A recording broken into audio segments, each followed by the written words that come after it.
Welcome back, everybody, and as promised last week, we're going to be continuing our discussion on video game narratives and talking about how to make a good video game opening. Yes, I have seen that video. Anyways, video game openings are important because... Yes, I've seen that one too, and I'd like to add to some of the things I learned from that video and maybe broaden the conversation a little bit, add something to it that only I can. So video game openings... Yes, okay, I get it. And I guarantee you they're not the first people on the planet to point out that there are games that have bankrupted people and ruined relationships before, but that doesn't make it any less of a valid point. Okay, sure, that's gonna disappoint a lot of people who were planning on seeing something else this week, but whatever. What else do I want to talk about? Role-playing games? Video game novels? The importance of maintaining good frame rates? Okay, let's make it a reactionary piece then. What's going on in the video game industry? Let's talk about the bounty that was placed on Zero's head. That 17-year-old kid that got busted for swatting? Bloodstained Ritual of the Night? Okay, how about we make it a cautionary tale then? How about the dangers of pre-ordering? The dangers of DLC and season passes? The bad business practices at Ubisoft? Okay, let's just make this the most random, off-the-cuff thing I could possibly think of. How about the best traits a game can have if you're stranded on a deserted island?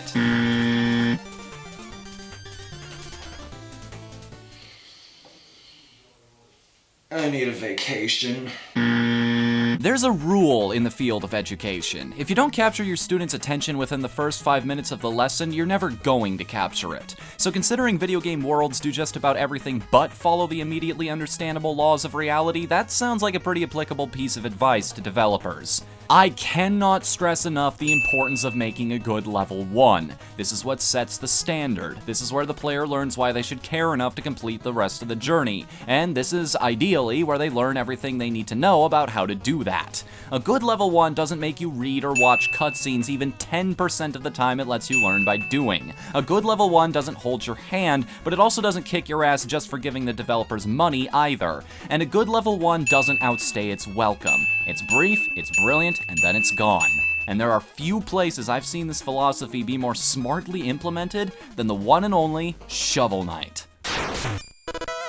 Level 1 of Shovel Knight, also known as the Plains of Passage, has incredibly methodical and complex design, yet it's this attention to detail that makes it so easy to play in the first place. From a storytelling perspective, everything you need to know is laid out as soon as you begin, even if you skip the opening cutscene. There's you, there's the tower. Go right, and you'll eventually find the tower. And you will go right, because the first object you see that isn't background is in that direction.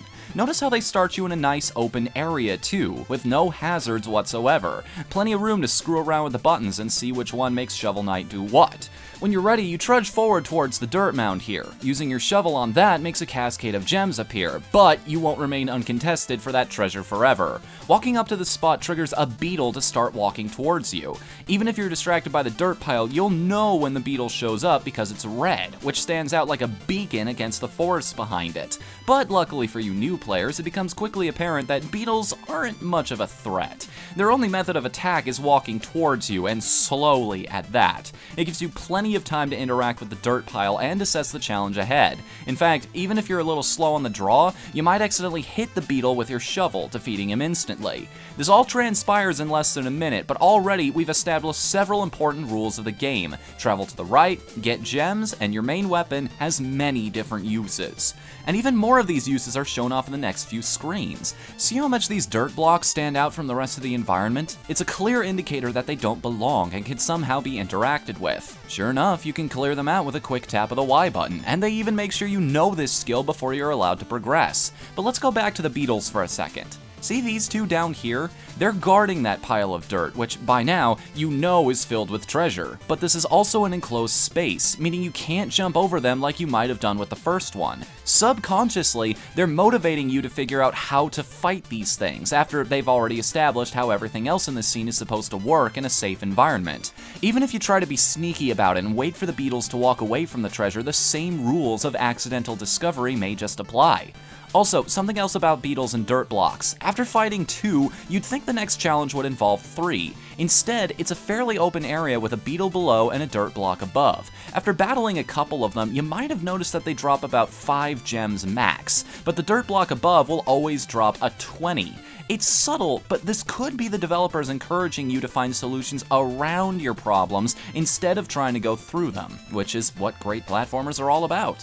Now let's fast forward a bit, because I want to talk about how they handled teaching players the concept of secret areas. When you first enter this room, you're dropped into a small area with a dirt pile and a cracked wall. There's no way to get confused, turn around, and maybe get lost in the previous screens, so it's almost inevitable that the player will try to attack the wall at some point, which rewards them with not only a way forward, but also some treasure. Notice how the wall is also to the right, which you've been taught to recognize as the direction of progress. The next time you encounter a cracked wall is in the very next room, ensuring the concept is as fresh in your mind as possible. Right below you when you enter is a path further into the stage, but the fact that there's so much else to this room is oddly conspicuous. What's that skeleton doing over there? What's he guarding? Huh? Aha! It's another cracked wall, that's what! A wall that will lead you to a page of sheet music, collectibles that end up becoming one of the best sources of income for skilled players later on. But keeping secrets to easily identifiable cracks would be awfully limiting from a design standpoint, so Yacht Club devised a way to teach you about the not-so-obvious secrets as well. The first time you go through this room, you might not think anything of it. You bust open the secret you recognize, claim your gems, and move on, but wait, what's that? It's a treasure chest, and it's connected to a ladder leading down into the exact room you just came from. That's when you go back, and after some basic deduction, realize that not everything is necessarily as it seems in this game. I'm not going to go over every challenge in detail, but you get my point. There are tons of different little design decisions here and there that not only teach you mechanics, but slowly build upon them until you're ready to take on bigger challenges. And they know you'll be ready for those challenges, because you had to master the skills necessary to overcome them just to get to that point to begin with. But the true genius of the Planes of Passage is that its design accommodates high-level play just as easily as it does low-level. You could spend time fighting this dragon, or you could just ride your pogo jump right over his back and onto the staircase behind him. This beetle is placed in such a way as to make a new player look before they leap, but a skilled player can run right up as soon as they enter, snake back around, and bounce straight off his back into the next room without even a delay. There are tons of little tricks like that scattered all about this stage that will shave several seconds off your time comparably. And not only do they look impressive, but they feel incredibly satisfying to do. And the developers did it without having to amp up the difficulty or raise the skill floor. Hell, the toughest challenges in this stage are all stuffed in the secret areas, where only more skilled players would go anyway. And its ultimate obstacle serves a double purpose, not only making sure you've mastered what the stage has tried to teach you, but also setting up a character you'll be encountering periodically through the rest of the game.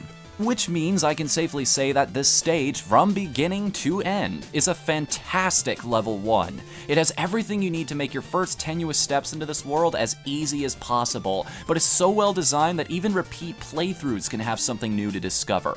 It's an incredible start to a game that gets even more incredible as it goes along, and it's one more reason that if you have even a passing love in video games, you need to play Shovel Knight. Now, I guarantee you that everything I've discussed in this video has also been, at some point, already said by someone else, as has every video I've ever made. Look guys, real talk, we're over 4 decades into this medium. We live in an age where any schmuck with a computer and an idea can create something that consoles only 2 generations ago couldn't even run. There is not a whole lot of new ground to break here, and considering I've yet to create a masterpiece of my own, I'd be foolish not to heed the advice of people far more experienced than I. However, if I'm consciously aware I'm doing it in the future, I'll at least try to point it out, and in a much less sarcastic way than I did in this video. If you think that... Hold on a second.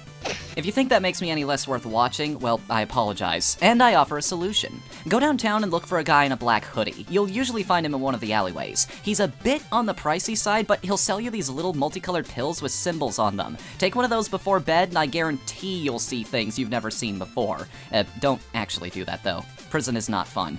For those of you still here, thank you for watching, and please join us again next week when we'll be entering part 3 of our discussion on video game narrative and talk about how to make a good video game protagonist. Motherfucker!